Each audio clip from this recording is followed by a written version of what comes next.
Avant de commencer, j'ai une petite faveur à vous demander. Je travaille très dur de date de Kmok 1000 abonnés, un chiffre qui compte énormément pour moi. S'il vous plaît, cliquez sur le bouton s'abonner. Ce n'est qu'un simple clic, mais c'est une immense source de motivation pour moi afin de continuer à créer des vidéos. Merci infiniment. Le monde extérieur était encore à moitié endormi lorsque Maja Bennett poussa son chariot de nettoyage grinçant sur le sol en marbre du 23e étage de l'Atlantic Plaza. L'horloge murale indiquait 6h43 du matin. Quelques tubes fluorescents clignotaient au-dessus de sa tête, donnant à son reflet un air fatigué, plus âgé que ses 32 ans. Elle prit une profonde inspiration, serrant la clé principale dans ses doigts tremblants. Ce n'était pas le froid, c'était la peur qui ne disparaît jamais quand on vit de paix en paix. Elle murmura pour elle-même. « Tiens le coup, juste un jour de plus. » Le loyer devait être payé. Dans 2 semaines, Ella aurait 12 ans et Maja n'avait que $300, à peine suffisant pour un gâteau, sans parler d'une fête. Sa Toyota Corolla de 2004 gémissait sur le parking, au bord de la panne totale. Chaque matin, c'était comme marcher sur une fine couche de glace, priant pour qu'elle ne se brise pas. Elle s'arrêta devant une porte aux lettres dorées polies. Richard Woggs, PDG de Wogon Development Group, l'homme derrière ce nom, était un mystère pour elle. Costume impeccable, paroles tranchantes, toujours en mouvement. Les gens comme lui ne voyaient pas les gens comme elle. Pour eux, elle faisait partie du mobilier, invisible, remplaçable, facile à oublier. Ou peut-être était-ce plus sûr ainsi. Les invisibles ne peuvent pas être entendus? Elle ouvrit la porte et se blissa à l'intérieur. Une légère odeur de parfum cher et d'acajou flottait dans le bureau. Elle se déplaçait mécaniquement, vidant les poubelles, essuyant les bureaux, redressant les chaises, ses pensées dérivant vers une note d'école d'Ella concernant des fournitures en retard. La culpabilité lui pesait sur la poitrine. Puis, quelque chose d'inhabituel attira son attention. Sur le bureau du PDG, un épais dossier était ouvert, son contenu éparpillé comme des feuilles mortes. La première ligne, écrite en gras, disait « Déclaration de faillite ». Son cœur se serra. Elle regarda l'horloge. Il était 6h55 du matin. Personne ne viendrait avant 8h. Elle ne devrait pas regarder. Ce ne sont pas ses affaires. Mais ses yeux ne pouvaient pas s'en empêcher. Elle se pencha. Le passif total consolidé s'élevait à 64 millions de dollars. Elle fronça les sourcils. Les chiffres ne semblaient pas corrects. Des années à gérer des factures de nettoyage et à compter chaque centime pour survivre lui avaient donné un instinct pour les chiffres. Elle commença à parcourir la liste des créanciers, remuant silencieusement les lèvres et additionnant 12 millions, 8 millions, 15. Elle recompte les sommes 2 fois, puis une 3e fois. 47 millions, pas 64. Son pouls s'accéléra. Quelqu'un avait ajouté 17 millions de dollars qui n'existaient pas. Ce n'était pas une faute de frappe, c'était un piège. Quelqu'un voulait que Richard W. signe un document transférant son entreprise sous un faux endettement. La voix de son père résonna dans sa mémoire, oubliée depuis longtemps. Si quelqu'un n'avait dit que les chiffres étaient faux, j'aurais pu me défendre. Il y a des années, il avait tout perdu à cause d'une fraude comptable. Il était mort, brisé, trahi. Maja sentit une boule dans sa gorge. Elle savait qu'elle devait partir, mais une autre voix résonna en elle, disant « Fais quelque chose ». Elle sortit son téléphone fissuré et photographia rapidement chaque page. Puis, elle attrapa un post-it jaune sur le bureau. Ses mains tremblaient alors qu'elle écrivait. « Monsieur Fon, veuillez vérifier les chiffres à la page 7 avant de signer. Le passif total est de 47 millions, pas 64. Quelqu'un a gonflé ces chiffres. Veuillez vérifier avant qu'il ne soit trop tard. » Elle colla la note sur la première page, rangea les documents exactement comme elle les avait trouvés et sortit rapidement. À 7h405, elle pointa sa carte au sous-sol et aurait dû rentrer chez elle, mais ses jambes refusèrent d'obéir. Son cœur battait si fort qu'elle pouvait presque en entendre l'écho dans le garage vide. À 7h56, une élégante Mercedes noire arriva. Richard Waogn en descendit. Pas le PDG puissant qu'elle avait vu auparavant, mais un homme consumé par la défaite. Son costume était froissé, ses épaules rougies, son dos voûté sous un poids invisible. Il serrait une mallette en cuir contre sa poitrine et se dirigeait vers l'ascenseur comme un condamné à mort se dirigeant vers sa dernière audience. Maja se cacha derrière une colonne, déchirée entre la peur et la curiosité. Elle se dit « rentre juste à la maison ». Mais quelque chose en elle avait besoin de savoir s'il avait vu la note. Quelques minutes passèrent, 800. Puis son téléphone sonna. Un numéro inconnu. Madame Benet. La voix à l'autre bout du fil était basse et tendue. « Oui » murmura Richard Waogn. « Vous êtes toujours dans le bâtiment ?» Sa bouche était sèche. « Oui, je suis là. »« Ne partez pas, » dit-il. « C'est urgent. S'il vous plaît, j'ai besoin de vous parler. » La conversation se termina. Des pas résonnèrent sur la rampe du garage, rapides et irréguliers. Quand il apparut, elle se figea. L'homme qui s'approchait n'était pas en colère. Il était brisé. Des larmes brillaient dans ses yeux. Dans sa main tremblante, il tenait le post-it. « C'était vous ?» Sa voix se brisa, un murmure plein d'incrédulité. « C'est vous qui avez écrit ça ?» Maja hocha lentement la tête, se préparant à une explosion de colère, un licenciement, une humiliation et un appel à la sécurité. Au lieu de cela, quelque chose d'impensable se produisit. Le milliardaire tomba à genoux sur le sol en béton sale, dans son costume à $5000, et se mit à sangloter.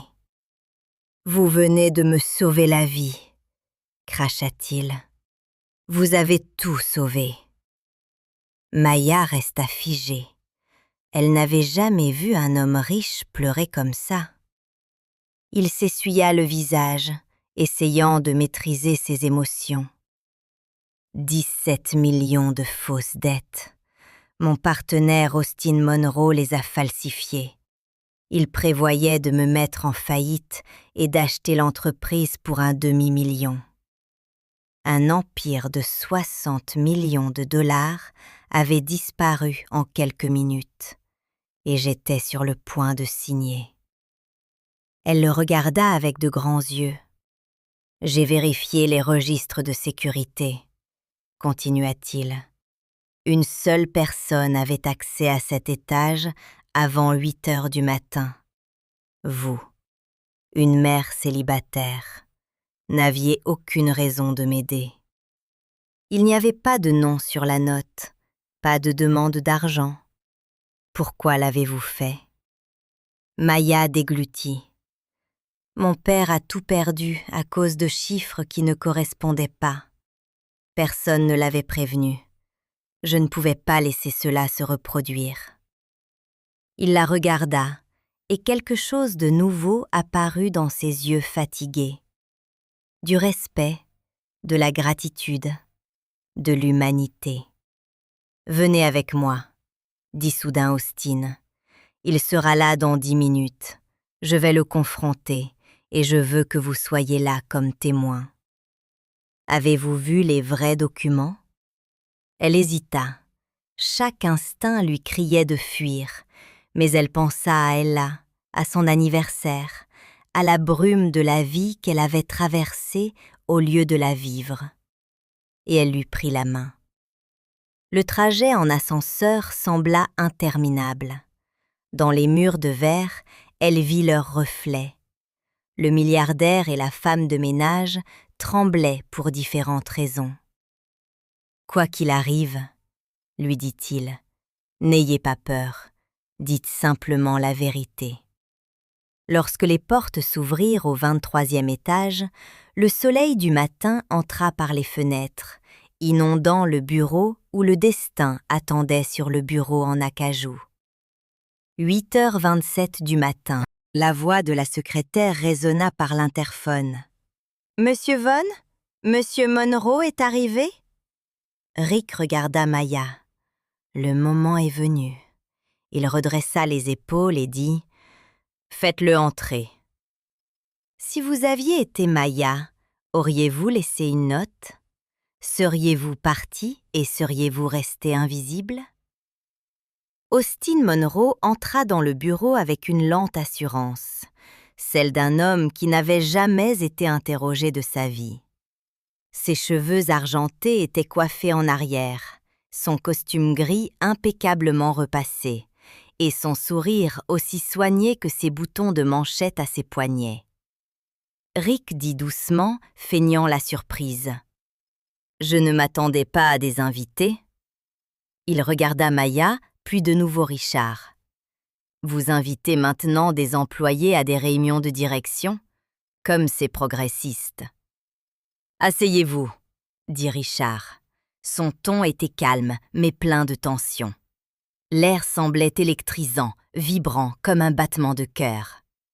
Maya se tenait dans un coin, serrant fermement son téléphone, craignant de respirer. Austin s'assit sur une chaise en face du bureau, croisant les jambes. « Tu as l'air horrible, mon ami. Je t'avais dit que ce serait une longue nuit. Dès que tu auras signé les documents, tu seras enfin libre. » Richard posa sa main sur le plateau de la table. « Libre ?» demanda-t-il doucement. « Ou privé de tout ce que j'ai construit ?» Austin rit. « Rick, allez, tu te noies depuis des mois, c'est moi qui te lance une bouée de sauvetage. »« C'est drôle, » dit Richard, soulevant le dossier posé entre eux. « Parce que cette bouée de sauvetage a 17 millions de dettes imaginaires. » Le sourire d'Austin disparut pour la première fois. « De quoi parlez-vous ?»« C'est vous qui me le dites ?» répliqua Richard, faisant glisser le post-it vers lui. Le petit carré jaune semblait inoffensif, mais les mots qu'il contenait avaient déjà changé le destin de 2 personnes. Austin le fixa, lisant en silence. Pendant un instant, rien ne se passa. Puis, il sourit à nouveau, mais les coins de sa bouche étaient tendus. « Quelqu'un joue un tour, » dit-il calmement. « Vous laissez la blague d'une femme de ménage perturber une procédure judiciaire. » Maya tressaillit. La façon dont il prononça le mot « femme de ménage » brûlait comme de l'acide. « Elle n'est pas une femme de ménage », gronda Richard. « C'est grâce à elle que vous n'êtes pas menotté. » Anne rit à nouveau, cette fois sans chaleur. « Vous perdez le contrôle. Rick, vous ne pouvez pas la croire plus que moi. Je suis votre partenaire depuis 15 ans. » La voix de Richard devint plus douce. Et pendant ces 15 ans, vous avez appris à enterrer la fraude si profondément que personne ne pouvait la trouver, jusqu'à ce qu'elle le fasse. Mia sentit ses oreilles pulser. Richard lui fit signe. « Montre-lui. » Ses mains tremblaient alors qu'elle connectait son téléphone à l'écran de conférence. Les images apparurent une par une. Les documents originaux, les sommes correctes, les ajouts frauduleux. Richard décrivit chaque diapositive comme un procureur construisant son dossier. 47 millions de dettes. C'est le vrai chiffre, mais votre version en montre 64. Voulez-vous expliquer la différence? Austin serra la mâchoire. Une erreur de bureau, dit-il sans émotion. 17 millions, c'est une sacrée grosse faute de frappe. répliqua Richard, surtout quand chaque erreur ramène à votre bureau. Le masque d'Austin se fissura un instant. Vous ne pouvez rien prouver. Oh, je peux, dit Richard en sortant une épaisse enveloppe. Julie Baxter a gardé vos emails, Austin. Ceux entre vous et Franklin Rogers de Consolidated Supply Partners. Je connais les créanciers frauduleux, les factures gonflées et le pot de vin qui vous attendait une fois que vous m'auriez mis en faillite. Pour la première fois, la confiance d'Austin s'effondra.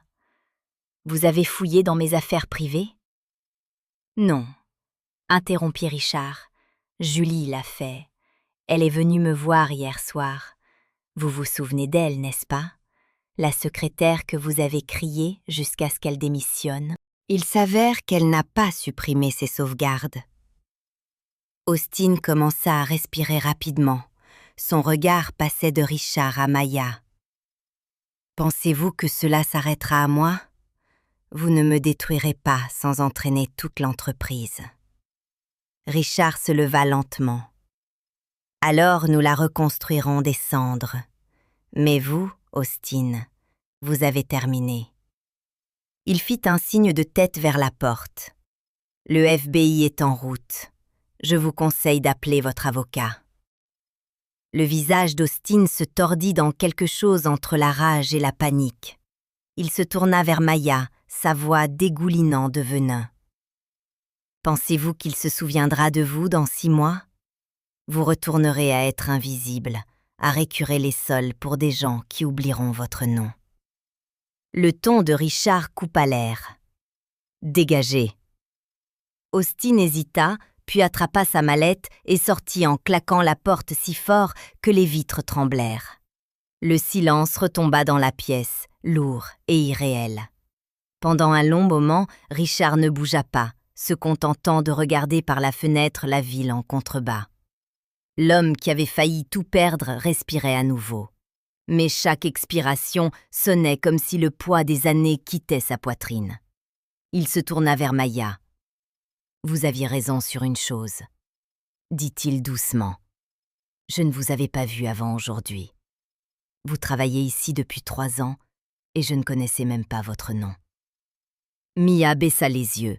« C'est comme ça que le monde fonctionne, monsieur. » « Non, » dit-il vivement.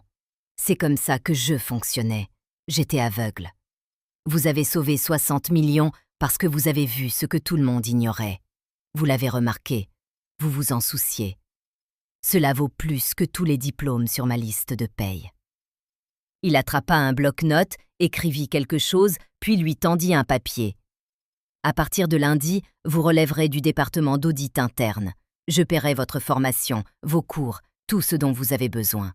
Je veux que vous y cherchiez les choses que nous avons tous manquées. » Maya cligna des yeux, incapable de prononcer un mot. « Je ne comprends pas. Je suis femme de ménage. »« Pas encore, » dit-il. « Tu es juste ma nouvelle analyste junior. » Elle secoua la tête, les larmes lui montant aux yeux.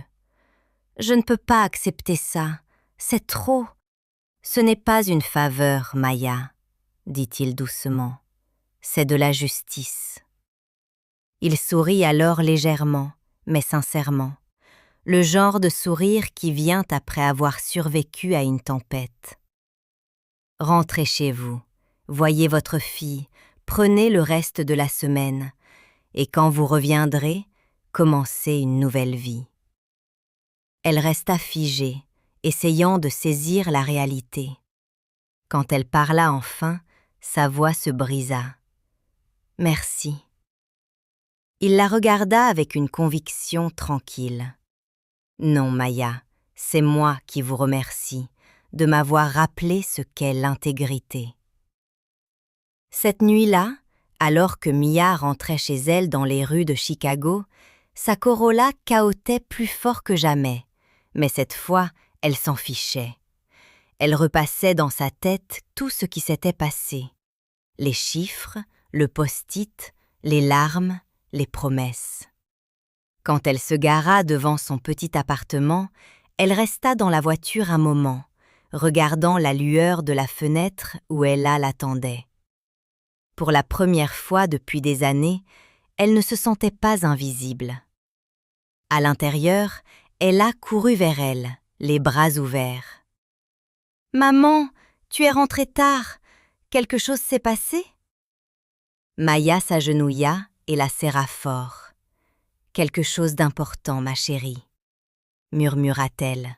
« Quelque chose qui pourrait tout changer. » Elles s'assirent ensemble sur le canapé et elle raconta à sa fille le matin où elle avait commis une erreur qui avait sauvé l'entreprise et l'homme qui lui avait donné une seconde chance.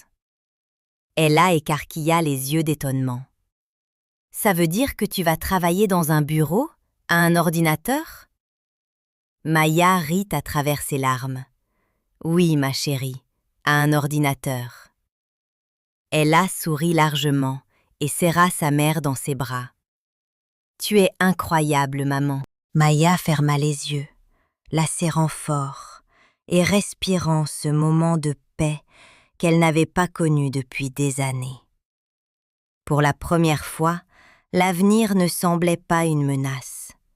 Il semblait être une porte qui s'ouvrait. Alors qu'elle éteignait les lumières ce soir-là, son esprit bourdonnait encore d'incrédulité et d'espoir. Mais au fond d'elle, une autre pensée demeurait, une inquiétude silencieuse qui la troublait. Et si Austin Monroe n'en avait pas encore fini? Pensez-vous qu'Austin essaiera de se venger après avoir tout perdu? 3 mois plus tard, le vent de Chicago portait la fraîcheur de la fin de l'automne, alors que Maya descendait du bus devant le bâtiment de V Development Group. Elle n'entrait plus par la porte de service. Son badge ouvrait désormais les portes vitrées du hall principal, et les gens l'appelaient par son nom. « Bonjour, Maya !» lança la réceptionniste, et Maya ne pouvait toujours pas s'habituer à ce ton. Chaleureux, respectueux. Elle sourit et prit l'ascenseur jusqu'au 18e étage, où un bureau l'attendait près de la fenêtre, avec vue sur la ville. La plaque nominative indiquait Maya Bennett Jr., analyste d'audit. Chaque matin, elle la touchait, comme pour s'assurer que ce n'était pas un rêve. Les premières semaines furent terrifiantes. Elle ne comprenait pas la moitié de la terminologie que sa mentor, Clara Freeman, utilisait lors des réunions. Elle restait assise jusqu'à minuit à regarder des tutoriels et à recopier des formules dans des cahiers pendant qu'elle adormait. Mais lentement, tout commença à prendre sens. Les chiffres recommencèrent à lui parler, comme ce matin-là avec les dossiers de faillite. À la fin du premier trimestre, elle repérait des incohérences mineures que d'autres ignoraient, et les éloges de Clara commencèrent à ressembler moins à des encouragements et plus à de la foi. « Tu as du talent, Maya », lui dit-elle un après-midi. « Tu n'apprends pas ça naturellement. » Cependant, tout le monde n'était pas gentil avec elle. Plusieurs analystes seniors lui en voulaient. Ils murmuraient derrière son dos, la traitant de miracle de femme de ménage. Certains suggéraient qu'elle avait des liens avec Richard Waugh. D'autres se moquaient de ses erreurs à voix basse, pas aussi basse qu'ils le pensaient. Elle les ignora jusqu'au jour où Roger Maddox, un analyste senior connu pour son arrogance, décida de la tester. Il jeta une épaisse chemise sur son bureau et dit « Voyons à quel point tu es vraiment bonne !» C'était un enchevêtrement de rapports, de factures et de chiffres destinés à la dérouter. Il sourit méchamment. « Si tu peux trouver des erreurs, tu n'es peut-être pas juste une femme de ménage chanceuse. » Maya passa de longues heures plongée dans cette chemise. Elle vérifia tous les chiffres et toutes les dates. Quand Roger revint, s'attendant à ce qu'elle échoue, Maya lui rendit calmement le dossier. Elle dit avoir trouvé 7 divergences. 4 d'entre elles étaient sérieuses. Elle les énuméra une par une. Dépenses en double, Voyage fictif, fausse note de restaurant. À la fin, Roger blêmit. Plus tard dans l'après-midi, la sécurité le raccompagna hors du bâtiment. Pendant des mois, il avait gonflé les montants des notes de frais. Clara la serra dans ses bras et murmura « C'était courageux, Maja, tu nous as encore sauvés. » Ce soir-là, Richard l'appela dans son bureau. « En 3 mois, tu as fait plus pour cette entreprise que certains en 10 ans, » dit-il en faisant glisser un document sur la table. « Je veux que tu diriges une nouvelle équipe interne, examine tous les contrats importants des 2 dernières années, trouve tout ce qui ne va pas. » Le document contenait la description de son nouveau poste. Auditeur principal, salaire de 9 800 $ par mois. Elle le regarda, incapable de prononcer un mot. « Tu le mérites, » dit-il simplement. « Pas par chance, mais parce que tu vois ce que les autres ne voient pas. » Elle accepta ses propositions, les larmes aux yeux, pensant à Ella et à combien la vie pouvait changer grâce à un petit acte de courage. Les mois se transformèrent en 1 an. L'équipe découvrit plus de fraudes, économisant des millions à l'entreprise. V-Development devint un exemple d'intégrité dans toute l'industrie. L'histoire de la femme de ménage qui sauva une entreprise d'1 milliard de dollars se répandit dans les magazines d'affaires et les émissions matinales. Les journalistes voulaient l'interviewer. Les universités voulaient qu'elle donne des conférences. Maya refusa toujours, jusqu'au jour où Richard entra dans son bureau avec une invitation de l'Université de Chicago. « Ils veulent que tu donnes une conférence sur l'éthique et la responsabilité, » dit-il. « Tu devrais y aller. » Elle hésita. « Je ne suis pas à ma place sur cette scène. » Il sourit. « Tu y as plus ta place que quiconque. » Le jour de la conférence, elle se tenait en coulisses, les mains moites. Quand son nom fut appelé, le public éclata en applaudissements. Des centaines de personnes remplissaient l'auditorium. Elle s'approcha du micro et dit doucement « Il y a 2 ans, j'étais invisible. » Un silence tomba dans la salle. Je nettoyais les sols de cette ville pour une entreprise qui, je pensais, ne savait même pas que j'existais. Un matin, j'ai vu des chiffres qui n'avaient pas de sens. J'aurais pu détourner le regard, mais je ne l'ai pas fait. J'ai laissé une note. Sa voix tremblait. Cette note a tout changé. Elle leur raconta la peur qui murmure « Tais-toi ». La honte d'être invisible, la perte de son père, et que faire ce qui est juste signifie souvent être seule. « Je n'étais pas courageuse, » dit-elle. « J'avais peur. Mais le courage ne signifie pas l'absence de peur. C'est la décision d'agir quand même. » Quand elle eut terminé, les applaudissements durèrent si longtemps qu'elle dut s'éloigner du micro. Au 2e rang, elle vit Ella applaudir, la fierté dans les yeux. Après la conférence, les journalistes l'encerclèrent. L'un d'eux demanda « Pensez-vous que des gens comme vous peuvent vraiment changer les grandes entreprises ?» Mia sourit doucement. « Je ne sais pas si je change les entreprises, » répondit-elle. « Mais je change un homme, et il change l'entreprise. » L'homme debout à côté d'elle hocha la tête. Richard annonça la création d'une nouvelle organisation à but non lucratif, la VN Foundation for Integrity, dédiée à la protection des lanceurs d'alerte et au financement de l'éducation des employés défavorisés. Il dit « Notre directrice sera la femme qui a tout déclenché. » Maja Benet resta figée d'incrédulité. Qui mieux que celle qui sait ce que c'est que d'être ignorée? Elle accepta. Sous sa direction, la fondation se développa rapidement. En 2 ans, elle aida des dizaines d'employés à signaler en toute sécurité des fraudes et à reconstruire leur vie. Les médias la surnommèrent la femme invisible qui avait fait voir le monde à nouveau. Mais Mija ne se souciait pas des titres. Ce qui comptait, c'est que les gens qui se cachaient autrefois en silence étaient maintenant fiers. Elle rencontrait des concierges, des ouvriers d'usine, des serveuses, des gens qui lui rappelaient elle-même. Elle écoutait leurs histoires et leur disait « Vous êtes importants, ce que vous voyez compte ». Un soir d'automne, assise avec Ella dans un petit restaurant au bord de la rivière, Maja regardait les lumières se refléter dans l'eau. « T'es-tu déjà demandé à quel point ta vie aurait pu être différente ?»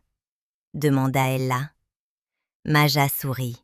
« Chaque jour, si je n'avais pas regardé ces documents, si j'étais partie. » Sa voix s'adoucit. « Nous nous battrions toujours. Je penserais toujours qu'être invisible était sûr. Mais j'aurais tout perdu, ce qui est venu après, ces gens. Le but, la chance de te montrer que faire ce qui est juste peut tout changer. » Ella s'appuya contre son épaule. « Tu es ma héroïne, maman. » Maja écarta une mèche de cheveux du visage de sa fille et dit « Non, ma chérie, je ne suis que quelqu'un qui a finalement arrêté de se cacher. » Dehors, le vent portait l'odeur de la pluie et d'un nouveau départ. Pour la première fois de sa vie, Maya ne se sentait pas petite. Elle se sentait vue, appréciée et vivante. Le monde pouvait toujours être injuste, mais elle avait la preuve qu'un acte d'intégrité pouvait déclencher une vague de changement plus grande que quiconque n'aurait pu l'imaginer. Il pouvait reconstruire des entreprises, guérir des familles et même racheter des âmes brisées. Alors qu'elle sortait du restaurant, le téléphone de Maya vibra, signalant un message de Richard. La fondation fête aujourd'hui son premier anniversaire. 43 affaires résolues, plus de 12 millions de dollars récupérés. C'est grâce à toi. Elle sourit et répondit. C'est grâce à nous. Dans la lueur des lumières de la ville, elle prit la main d'Ella, ressentant la douce certitude que certaines histoires ne finissent jamais. Elle se déploie simplement, comme une lumière qui se répand dans les couloirs sombres. Ce matin-là, il y a de nombreuses années, il s'agissait de sauver une entreprise, mais en réalité, cela a sauvé 2 personnes qui avaient oublié ce que signifiait croire en soi. Si cette histoire vous a ému, écrivez-le dans les commentaires. Croyez-vous qu'un petit geste puisse tout changer? Si elle a touché votre cœur, tapez 100 ci-dessous pour que nous sachions que vous étiez là, et dites-nous de quel pays vous nous regardez. Partagez cette histoire pour que plus de gens se souviennent que la gentillesse et le courage ont toujours de l'importance dans le monde.